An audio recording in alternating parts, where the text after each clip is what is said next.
Juste lié sur la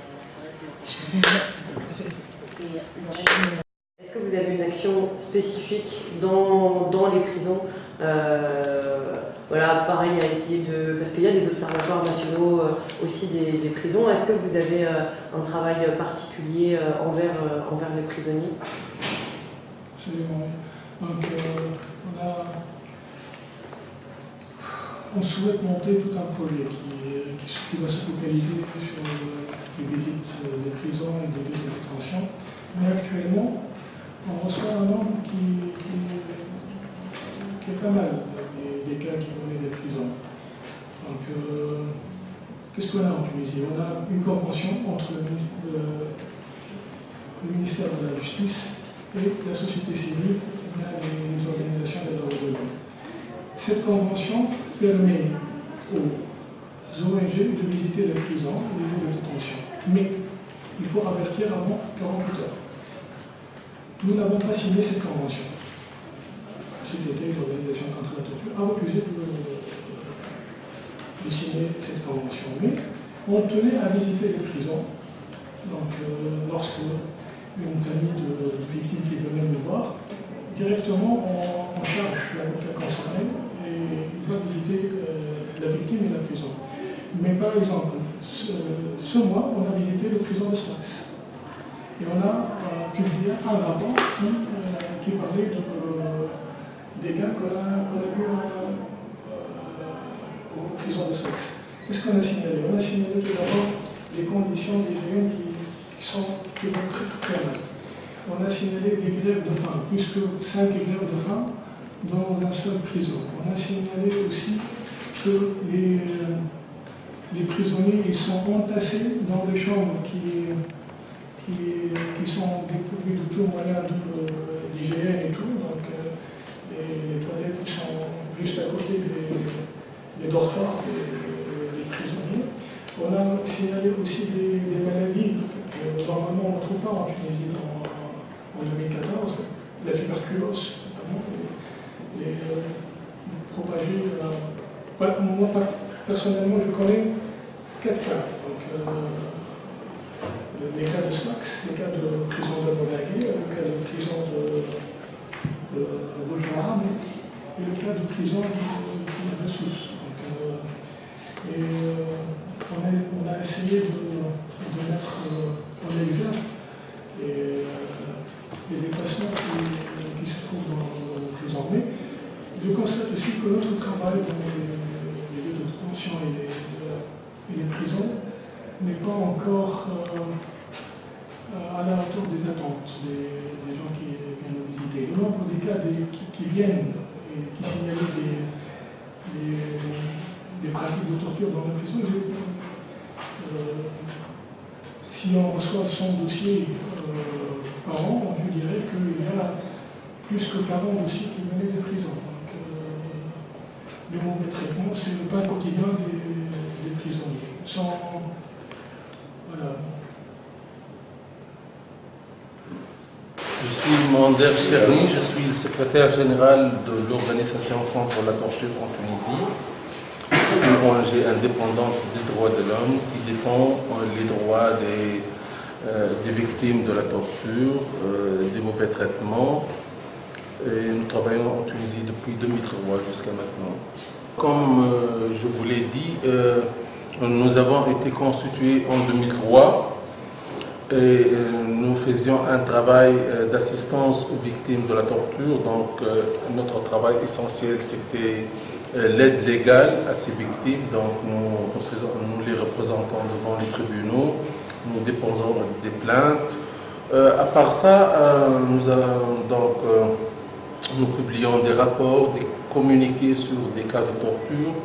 On informait les instances internationales, gouvernementales ou non gouvernementales sur la situation des droits de l'homme dans le pays. Et donc, nous assistons à des meetings en dehors de la Tunisie sur la situation des droits de l'homme dans le pays. Donc, nous recevons les victimes dans nos bureaux professionnels, personnels, parce qu'on n'était pas ONG légale avant la Révolution.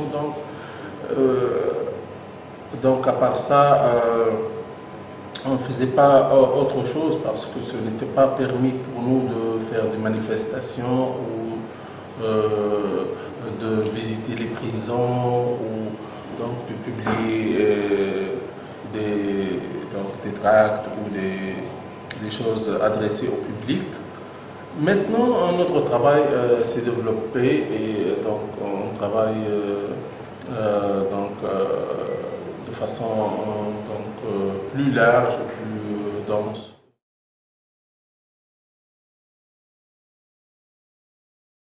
Ce sont les militaires qui ont profité de la situation pour faire dégager Ben Ali. Mais réellement, il y a eu une révolution. Vous savez très bien que même dans l'histoire de votre pays, une révolution ne peut pas nécessairement réussir. Il peut y avoir une révolution qui échoue, une révolution qui avorte. Parce que la révolution, c'est tout un processus. Donc, il y a eu une révolution en Tunisie, pour la simple raison qu'il y a des causes objectives qui ont poussé le peuple tunisien à la révolte, des causes économiques, sociales, politiques, culturelles, même des causes d'ordre national. Excusez-moi. Donc, secondo, c'est que ces causes objectives ont fait bouger tout un peuple. Pratiquement, toutes les classes et les couches populaires ont participé à cette révolution. Troisième point, c'est que tout le pays, pratiquement toutes les régions, c'est vrai que le mouvement est parti du centre de Sidi Bouzid, et pratiquement toutes les régions ont participé à cette révolution-là. Donc, cette révolution-là avait un caractère national. Le quatrième point, c'est que cette révolution était guidée par des objectifs, par des valeurs. Le peuple tunisien voulait le changement. On est rentré dans un processus de lutte qui dure jusqu'à maintenant. Un processus qui dure jusqu'à maintenant. Sans pouvoir arracher le pouvoir aux classes, disons, réactionnaires. Donc, il y a eu la dissolution de la police politique, il y a eu la dissolution du LCD, le parti au pouvoir, il y a eu la dissolution du Parlement, des anciennes institutions de la dictature, il y a eu, donc on a imposé l'élection d'une Assemblée nationale constituante pour élaborer une nouvelle constitution, mais quand même, on n'est pas arrivé à toucher à la base économique et sociale du régime, donc à cette base économique capitaliste dépendante essentiellement. On n'est pas donc arrivé à toucher aux intérêts des grands mafieux que se tenait Ben Ali. On n'est pas arrivé à toucher aux intérêts étrangers aussi implantés en Tunisie. Donc, essentiellement, cette révolution-là a touché la forme du pouvoir. Donc, on est passé d'un régime de dictature, d'un régime despotique, d'un régime autocratique, à un régime de liberté politique. استنونا غدوة لأكثر مستجدات وفي الوقت الحالي تنجموا توافقونا على الباج نتاعنا فيسبوك ولا تويتر ولا le site web. À demain pour de nouvelles aventures et vous pouvez nous trouver sur notre page Facebook ou notre page Twitter ou sinon dans notre site web. Vive la Tunisie, ciao.